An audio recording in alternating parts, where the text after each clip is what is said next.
કોડીનાર શહેરમાં સર્જાયો ભયાનક અકસ્માત। જી હા મિત્રો, મોડી રાત્રે કોડીનાર શહેરમાં ફિશ માર્કેટની નજીક કાળમુખા ટ્રકે બાઇક ચાલકને કચડી નાખ્યો હતો અને જેમાં એક યુવાન છે તેમનું ઘટના સ્થળે જ મોત નીપજ્યું હતું, તો અન્ય એક યુવાન છે કે જેમને ગંભીર ઈજાઓ પહોંચી હતી। જોકે સમગ્ર ઘટનાને લઈને મોટી સંખ્યામાં લોકો છે તે એકત્રિત થયા હતા અને સાથે સાથે પોલીસ પ્રશાસન છે તે પણ પહોંચ્યું હતું। જોકે કહી શકાય કે આ જે ટ્રક છે તેમની નીચે બાઇક આવી જતાં આ બાઇકને ટ્રક નીચેથી કાઢવા માટે 2 થી 3 જેટલા જીસીબી છે તેમની મદદ લેવામાં આવી હતી। જોકે સમગ્ર ઘટનાની વાત કરીએ તો આ પ્રકારની ઘટના જે છે તે એટલા માટે બની રહી છે કારણ કે કોડીનાર શહેરની અંદરથી બેફામ ઓવરલોડ ટ્રકો છે તે ચાલી રહ્યા છે અને આ તમામ જે ટ્રકો છે તેમને પોલીસ પ્રશાસન ક્યાંક ને ક્યાંક સાવરી રહ્યું હોય તેવું પણ લાગી રહ્યું છે, કારણ કે છેલ્લા 1-2 વર્ષથી કોડીનાર શહેરમાં મસ્ત મોટા ટ્રકો છે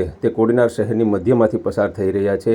દિવસ હોય કે રાત હોય તમામ જે ટ્રકો છે તે પસાર થઈ રહ્યા છે। પોલીસ પ્રશાસનની આંખ સામેથી જ આ ટ્રકો છે તે જઈ રહ્યા છે, છતાં પણ આ જે ટ્રકો છે તેમને રોકવામાં નથી આવી રહ્યા અને તેમનું જ આ પરિણામ છે કે જે 2 યુવાનો છે તેમને આ કાળમુખા ટ્રકે છે તે કચડી નાખ્યા હતા, જેમાં એક યુવાન છે તેમને ગંભીર ઈજા પહોંચી છે અને એક યુવાન છે કે તેમનું ઘટના સ્થળે જ મોત નીપજ્યું હતું। જોકે આ પ્રકારની ઘટનાને લઈને હાલ ભારે ચર્ચા જાગી છે, કારણ કે બેફામ ઓવરલોડેડ ટ્રકો જે હાલે છે તેમને શા માટે પ્રશાસન રોકતું નથી? કોડીનાર શહેરની બાયપાસની વ્યવસ્થા હોવા છતાં પણ પોલીસ પ્રશાસન શા માટે આ ટ્રકો છે તેમને રોકી નથી રહ્યું?